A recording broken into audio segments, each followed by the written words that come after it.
బంగారం ధర మళ్లీ పడిపోయింది. వరుసగా మూడో రోజుగా ధరలు తగ్గుతూనే ఉన్నాయి. 3 రోజుల్లో తులంపై ఏకంగా 900 వరకు తగ్గింది. మరోవైపు వరుసగా తగ్గుతూ వచ్చిన వెండి రేటు మాత్రం ఇవాళ మళ్లీ రూ. 500 మేర పెరిగింది. అంతర్జాతీయ మార్కెట్లోని పలు అంశాల ప్రభావం కారణంగా ఈ ధరలు తగ్గినట్లు తెలుస్తోంది. ప్రస్తుతం ఆంధ్రప్రదేశ్, తెలంగాణలోని ప్రధాన నగరాల్లో గోల్డ్, సిల్వర్ రేట్లు ఎలా ఉన్నాయంటే హైదరాబాద్ బులియన్ మార్కెట్ బంగారం ధరలు 3 రోజులుగా పడిపోతూ వస్తున్నాయి. ఇవాళ 22 క్యారెట్ల 10 గ్రాముల బంగారం రేటు రూ. 400 మేర తగ్గి రూ. 66,750 వద్దకు దిగివచ్చింది. అదే 24 క్యారెట్ల బంగారం చూసుకుంటే ఇవాళ 10 గ్రాములకు రూ. 430 తగ్గింది.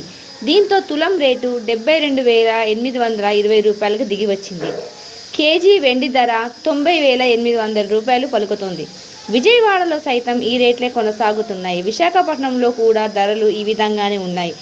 చెన్నై 22 క్యారెట్లు రూ. 66,800, 24 క్యారెట్లు రూ. 72,970గా ఉంది. బెంగళూరు 22 క్యారెట్లు రూ. 66,740, 24 క్యారెట్లు రూ. 72,810గా ఉంది.